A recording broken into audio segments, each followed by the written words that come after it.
우리나라 사람들은 전 재산의 90% 이상이 주택과 부동산에 쏠려 있습니다. 그 집을 담보로 노후의 생활비를 받는 제도가 바로 주택연금입니다. 살던 집을 팔지 않고 평생 연금을 받는다. 이 말만 들으면 참 따뜻해 보이죠. 하지만 최근 감사원 감사 결과 이 제도 안에도 조용한 불공정이 숨어 있었다는 사실이 드러났습니다. 믿고 맡긴 집인데 알고 보니 일부 금액을 덜 지급받고 있었다면 어떨까요? 오늘은 이 주택연금 제도가 어떤 구조로 움직이고 어디서 문제가 발생했는지, 그리고 앞으로 어떻게 바뀔 수 있는지를 함께 살펴보겠습니다. 첫 번째, 주택연금의 구조의 안전장치와 계산의 함정. 주택연금은 집을 담보로 맡기고 그 가치를 기준으로 매달 일정 금액을 받는 제도입니다. 가입과 동시에 주택금융공사가 저당권을 설정하고 연금 지급을 보증하죠. 이 말은 곧 평생 연금이 끊기지 않는다는 보증을 제공한다는 뜻입니다. 하지만 구조를 조금 더 뜯어보면 이 안에는 여러 수수료와 보증료 체계가 얽혀 있습니다. 가입자가 연금을 받는 동안 금융기관은 대신 보증료를 납부하고 그 금액은 나중에 정산하겠다는 이름으로 대출 잔액에 쌓입니다. 결국 가입자가 세상을 떠나면 집이 경매로 팔리고 그 돈으로 빚을 정산하는 구조인 것입니다. 이 과정에서 얼마를 취급할지는 이자율, 기대수명, 주택가격 상승률 같은 변수를 이용해 계산됩니다. 이론상으로는 공정해 보이지만 감사원은 바로 이 계산 과정에서 불균형을 발견했습니다. 두 번째, 과도한 초기 보증료. 믿고 맡겼더니 수수료가 더 많았다. 감사원의 핵심 지적은 바로 보증료의 과다 부과입니다. 가입 시점에 내는 초기 보증료는 집값의 1.5%로 설정합니다.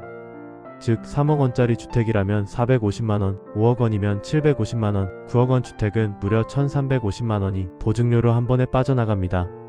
이 돈은 사실상 해지 방지용 벌금처럼 작동했습니다. 주택금융공사는 가입자가 중도해지를 못하도록 방지하기 위해 높게 책정했다고 밝히기도 했습니다. 하지만 그 결과 연금의 취지인 노후 안정과는 거리가 먼 경제적 부담이 발생하게 되었습니다. 더 놀라운 사실은 이 보증료율이 다른 보증상품보다 5에서 7배 높았다는 점입니다. 전세보증은 0.2%, 개인보증은 0.3% 수준인데 주택연금만 유독 비싸게 설정된 것입니다.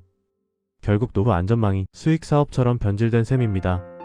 세 번째, 형평성의 문제. 같은 돈 받는데 비싼 집은 보증료를 더 낸다. 감사원은 또 하나의 불합리를 지적했습니다. 보증료가 집값에 비례하여 책정되다 보니 집값이 높은 사람일수록 초기 보증료를 훨씬 많이 내야 했습니다. 예를 들어 동일한 연금액을 받는 두 사람이 있을 때 한 사람은 600만 원을, 다른 한 사람은 1400만 원 넘게 냈다는 겁니다. 이건 제도의 평등성보다는 형식적 계산을 적용한 문제입니다. 네 번째, 더 줄 수 있었는데 덜 준 연금. 감사원 조사에 따르면 주택금융공사는 연금 산정 시 최신 실거래가 지표를 사용하지 않았습니다.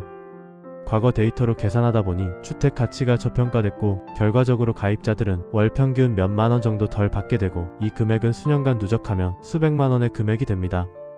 다섯 번째, 제도 개선의 방향. 안정성과 공정성의 균형. 감사 이후 주택금융공사는 연금 산정 공식을 재설계하겠다고 밝혔습니다.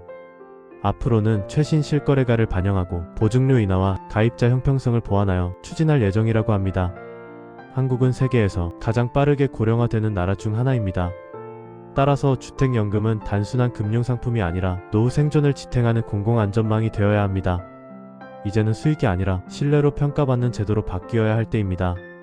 전 재산을 담보로 내놓은 그 마음, 그 무게를 제도는 반드시 존중해야 합니다. 모르면 손해보고 알면 지킬 수 있습니다. 주택연금은 분명 좋은 제도입니다. 하지만 그 좋음이 누구에게나 공평하게 닿으려면 감사원의 지적처럼 세밀한 제도 개선이 필요합니다.